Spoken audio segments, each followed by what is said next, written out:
Okay, I wanted to show you an example of creating your own set of digits that you can then have a check digit with and make sure that it's valid.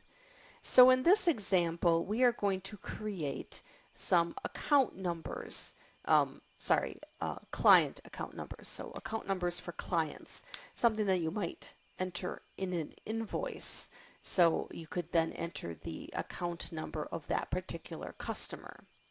And so for this particular company, let's assume that we want a 5-digit account number for our customers. And so we need to make sure that we can then have a check digit, which would then make it a 6-digit number, I guess. But what would our check digit be?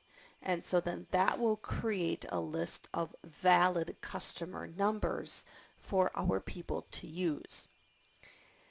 In this case, let's assume that the set of rules we are going to use are mod 7. And remember, mod 11, mod 10, mod 9, mod 7, these are all just different sets of concrete rules that we are going to follow.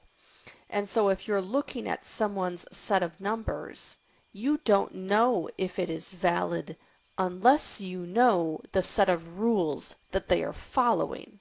For example, mod 7 rules.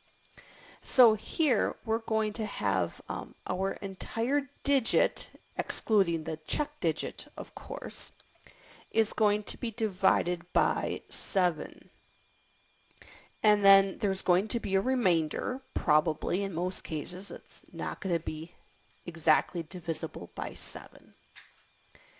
And then you take the first digit after the decimal and you multiply it by 7.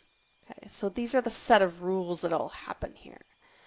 But you don't really need to worry about all of those rules because Excel knows those rules.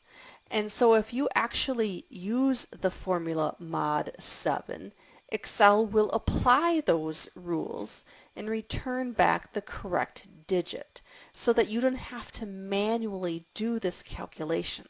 What's my remainder? Okay, I'll take my remainder, I'll multiply it by 7. You don't have to do those steps.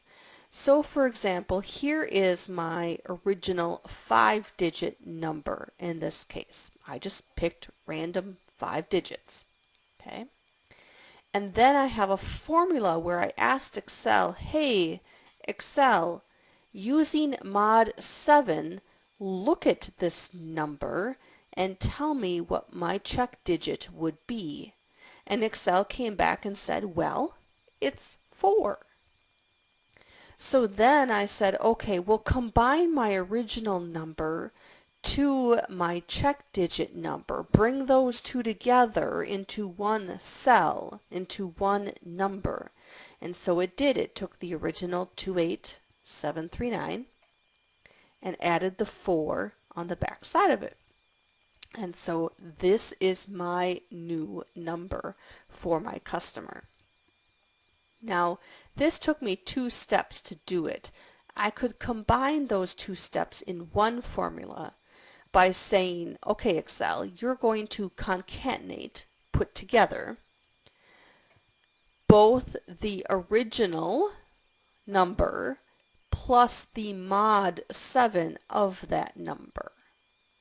And it did all of that in one cell and came back with the same answer that it did up here.